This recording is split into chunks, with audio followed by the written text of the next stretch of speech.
America విదేశాంగ శాఖకు అలాగే అమెరికా అధ్యక్షుడు డొనాల్డ్ ట్రంప్కు అక్కడి న్యాయస్థానం భారీ ఝలకిచ్చింది. విద్యార్థుల వీసాల రద్దును ఆపండి అంటూ న్యాయస్థానం ఇప్పుడు తీర్పు ఇచ్చినటువంటి నేపథ్యంలో అమెరికాలో ఉన్నటువంటి భారతీయ విద్యార్థులకైతే భారీ ఊరట లభించింది. ఈ నేపథ్యంలోనే ఈ అంశం మీద మనం పూర్తి స్థాయిలో విశ్లేషణ చేసుకుందాం. ప్రస్తుతం మనతో పాటున్నారు ప్రముఖ రాజకీయ విశ్లేషకులు, ప్రముఖ సీనియర్ జర్నలిస్ట్ దుర్గా వడ్లమణి గారు. వారితో మాట్లాడదు. దుర్గా, నమస్తే అండి. అమెరికాలో ఉన్నటువంటి భారత విద్యార్థులకు అమెరికా కోర్టు అయితే భారీ ఊరటనిచ్చింది. ఎలా అంటే అమెరికా విదేశాంగ శాఖ అమెరికాలో ఉన్నటువంటి కొన్ని వీసాల రద్దు చేయిస్తూ కొన్ని నిర్ణయాలు తీసుకున్నటువంటి నేపథ్యంలో ఆ నిర్ణయాన్ని ఖండిస్తూ అక్కడి న్యాయస్థానం ఒక తీర్పునిచ్చింది. ఆ తీర్పుతో అమెరికా విదేశాంగ శాఖకి అలాగే డొనాల్డ్ ట్రంప్కి కూడా ఒక చెంపపెట్టులా మారింది. దీన్ని ఎలా చూసుకోవాలి మనం? అంటే మీరు చెప్పినట్టుగా అసలు ఇది ఏంటి వీసా అంటే, వాళ్ళకి ఎక్స్చేంజ్ ప్రోగ్రామ్ ఉంటుంది, student exchange visitor information system అని. దీని కింద అంటే భారతదేశం నుంచి, నేపాల్ నుంచి, చైనా నుంచి ఇలా వివిధ ప్రదేశాల నుంచి వస్తారనమాట.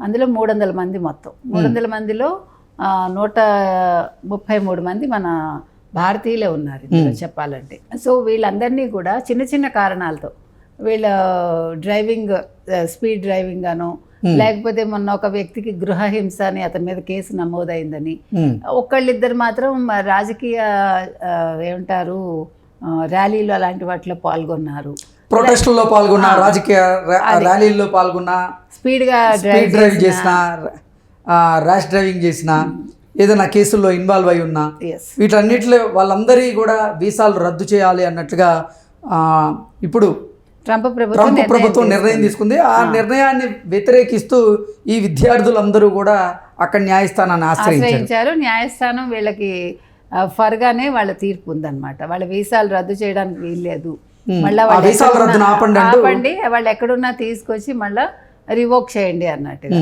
తర్వాత అయితే అక్కడ ప్రభుత్వ ఏజెన్సీల వాదన మాత్రం భిన్నంగా ఉంది. వాళ్ళు ఏమంటున్నారు, కాదు చాలా సందర్భాల్లో ఈ విద్యార్థులు ఏజెన్సీల దృష్టిలో పడ్డారు, అందుకని ఈ రకంగా చేశామని. అంటే ఇవన్నీ కూడా వాదనకి నిలిచే అంశాలు కాదు. అంటే చిన్న చిన్న కారణాలు చూపించి తర్వాత ఇమ్మిగ్రేషన్ లాయర్లు మాత్రం వాళ్ళు ఏమంటున్నారంటే, ఇది ఈ రకంగా ప్రభుత్వం నిర్ణయం తీసుకోవడం సరికాదు, ఎందుకంటే విద్యార్థులు ఎటువంటి తీవ్ర నేరాలు చేయకపోయినా కూడా వారి లీగల్ స్టేటస్ని మీరు తొలగిస్తున్నారు. క్యాచ్ అండ్ రివోక్ పేరిట అమెరికా విదేశాంగ మంత్రి మార్కో రూబియో చర్యలు చేపట్టాలని వాళ్ళు ఆదేశించారనమాట. ఇంకా దీంతో ఏమవుతుందంటే, విద్యార్థి వీసా ఉన్న వాళ్ళ పరిస్థితి ఏఐ టూల్స్తో వాళ్ళు సమీక్షిస్తారట.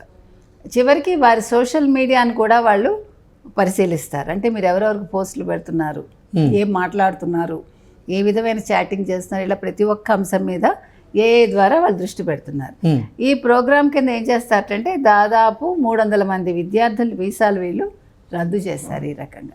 ఇప్పుడు మీరేదో సరదాగా మీరేదో చాట్ చేస్తారండి మీ ఫ్రెండ్ తోటి, దాంట్లోంచి మీరు ఏదో తీయాలి అని చూసి, అగో నువ్వు ఆ పదం వాడావు కాబట్టి నీకు వీసా రద్దు. ఇది సిల్లీ కారణాలు కదా. ఈ రకంగా 300 మందికి వాళ్ళు వీసాలు రద్దు చేశారు. కొలంబియా కూడా ఉంది ఇందులో, దక్షిణ కొరియా, బంగ్లాదేశ్, తర్వాత చైనా, తర్వాత నేపాలి, మన భారతీయులు ఉన్నారు. సో మొత్తానికి ఇప్పుడు వీళ్ళకి ఈ దేని కింద అయితే వీళ్ళు వెళ్ళారో, వీళ్ళు ఇంకో పని ఏంటంటే వీళ్ళు చేసేది ఆప్షనల్ ప్రాక్టికల్ ట్రైనింగ్ కింద వీళ్ళు ఉంటారనమాట. దీంతో వాళ్ళకి ఏమవుతుందిట, ఒక 36 నెలలు వాళ్ళు ఉద్యోగం చేసుకోవచ్చు పార్ట్ టైం. చేసుకున్నప్పుడు వాళ్ళు H1 వీసా ట్రై చేసుకోవడానికి, ఈలోగా వాళ్ళు అక్కడ ఉండడానికి ఆ కాలాన్ని వాళ్ళు ఉపయోగించుకుంటారు. సో ఇప్పుడు ఇవన్నీ కూడా వాళ్ళు మళ్ళీ రివోక్ చేయాలన్నమాట ఇప్పుడు దీని ప్రకారం. సో మొత్తానికి ఇప్పుడు ట్రంప్ తీసుకున్న నిర్ణయాలని కోర్టు అయితే వ్యతిరేకించిందండి. అంటే డొనాల్డ్ ట్రంప్కి అలాగే ఆయన టీంకి వర్ష షాకులు అయితే తగులుతూ ఉన్నాయి. ఆయన తీసుకుంటున్నటువంటి నిర్ణయాలను కోర్టు అంగీకరించడం లేదు. మనం ఏ నిర్ణయం తీసుకున్నా కానీ, అంటే డొనాల్డ్ ట్రంప్ తీసుకున్నటువంటి నిర్ణయాలు వివాదాస్పదంగా మారాయి. ఈ టారిఫ్ల విషయంలో కానివ్వండి, అలాగే అక్రమ వలసదారులు ఎవరైతే ఉన్నారో వారి విషయంలో డొనాల్డ్ ట్రంప్ తీసుకున్నటువంటి నిర్ణయాలు కూడా వివాదాస్పదంగా మారాయి. ఆ తర్వాత కొన్ని అంశాల్లో మాత్రం అంటే అమెరికా న్యాయస్థానాలు డొనాల్డ్ ట్రంప్ ప్రభుత్వానికి వ్యతిరేకంగా తీర్పునిస్తూ ఉన్నాయి. వాళ్ళు తీసుకున్నటువంటి నిర్ణయాలు ఏవైతే ఉన్నాయో వాటి ప్రభావాన్ని ప్రజల మీద పడకుండా చూస్తూ ఉన్నాయి. దీన్ని ఎలా చూడాలి మేడం? అక్రమ వలసదారుల విషయంలో వాళ్ళు తీసుకున్న నిర్ణయాలు ఓకే, దాని గురించి ఎవరు ఏమంటలేదు. ఈవెన్ భారతదేశం కూడా వాళ్ళని పంపించేస్తే పంపించేయండి, దే ఆర్ యాక్సెప్టింగ్. అంటే ఇతర దేశాలు అంగీకరించినప్పటికీ అమెరికాలో ఉన్నటువంటి కొన్ని న్యాయస్థానాలు మాత్రం దాన్ని వ్యతిరేకిస్తున్నాయి కదా. వ్యతిరేకించినా మీకు ఆపమని చెప్పలేదు కదా, ఆపమని చెప్పింది ఆపేస్తారు. ఇప్పుడు ఇలాంటి విషయాల్లో మీ వీసా రద్దు కావచ్చు, లేదు మీరు జాబ్ చేయడం అనేది కుదరదు అనేది కొన్ని అంశాల్లో మాత్రం ట్రంప్ తొందరపాటు నిర్ణయాల్ని కోర్టులు వ్యతిరేకిస్తున్నాయి. కానీ ఎవరైతే అక్రమ వలసదారులు ఉన్నారో అది కరెక్టే కదండి, కాకపోతే పంపించే విధానం కరెక్ట్ కాదు. పౌరసత్వం విషయంలో వివాదాస్పదమైంది. అక్రమ వలసదారుల్ని అమెరికా నుంచి తరిమివేసే విధంగా డొనాల్డ్ ట్రంప్ తీసుకున్నటువంటి ఆ నిర్ణయంలో కూడా వ్యతిరేకత ఎక్కడ వచ్చిందంటే మీరు చెప్పినట్టుగా పిల్లలు పుట్టాక ఇక్కడ పుట్టిన పిల్లలకి ఇక్కడ సిటిజన్షిప్ రాదు అనేది ఒక వివాదాస్పదమైంది. అది తప్పు. అదే నేను అంటున్నా, అక్రమ వలసదారుల విషయం పక్కన పెడితే మిగతా ఏ నిర్ణయాలు అయితే ట్రంప్ తీసుకుంటున్నారో అన్నింట్లో కూడా ఆయన ఫెయిల్ అవుతున్నారు.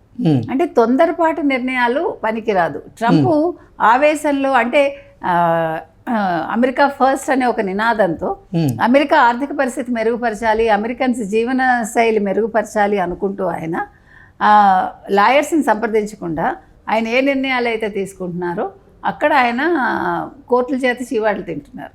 కాబట్టి మనమేం చెప్తామంటే మీరు తీసుకునే ఏ నిర్ణయం అయినా కూడా కోర్టు పరిధిలో కరెక్టా కాదా, అలా తీసుకోవచ్చా తీసుకోకూడదా, ముందు అది చెక్ చేసుకోవాలి. అయితే అభాస్పాలు అవుతారు కదా. ఇప్పుడు మీరు చెప్పినట్టు చాలా నిర్ణయాల్లో ట్రంప్ ఇవాళ కోర్టు ముందు దోషిగా నిల్చున్నారు ఆయన. కాబట్టి అలా చేసుకోకుండా ముందే తెలుసుకుని ప్రోస్ అండ్ కాన్స్, నేను ఏం చేస్తే కరెక్ట్, ఏం చేస్తే కరెక్ట్ కాదు అని, మీ దేశం మీకు ముఖ్యమే, మీ పౌరులు మీకు ముఖ్యమే, ఎట్ ది సేమ్ టైం మీరు తీసుకునే నిర్ణయాలు అక్కడ ఉన్న మిగిలిన దేశాలకు చెందిన వాళ్ళ మీద ఒక అననుకూల ప్రభావం చూపించకూడదు. ప్లస్ వాళ్ళని మీరు ఇబ్బంది పెట్టకూడదు.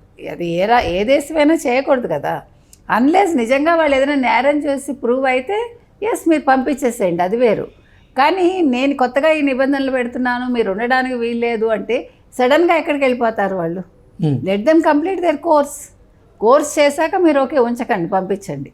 కానీ అంతవరకు వాళ్ళకు ఉండే అవకాశం ఉంటుంది కదా. కాబట్టి అక్రమ వలసదారుల విషయం వేరు, ఈ వీసాల విషయం రద్దు ఇలాంటివన్నీ కూడా ఇది వేరు.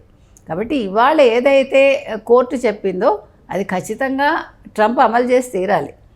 ఈవెన్ వాళ్ళ ప్రభుత్వానికి సంబంధించిన వాళ్ళు కూడా అమలు చేయాలి కదా, ప్రభుత్వ ఏజెన్సీలు కూడా. ఎవడూ దాన్ని కాదంటానికి లేదు. కాబట్టి ఇంక మీదట ట్రంప్ ఏ నిర్ణయం తీసుకున్నా కూడా 1-10 సార్లు ఆలోచించాలి, న్యాయ నిపుణులతో చర్చించాలి, తర్వాత అధికారులతో కూడా కూర్చుని మాట్లాడి అప్పుడు దాని గురించి ఒక చట్టం తేవాలనుకున్నా, లేదు ఒక నిర్ణయాన్ని అమలు చేయాలనుకున్నా అప్పుడు చేస్తేనే బాగుంటుందండి. Okay madam, thank you.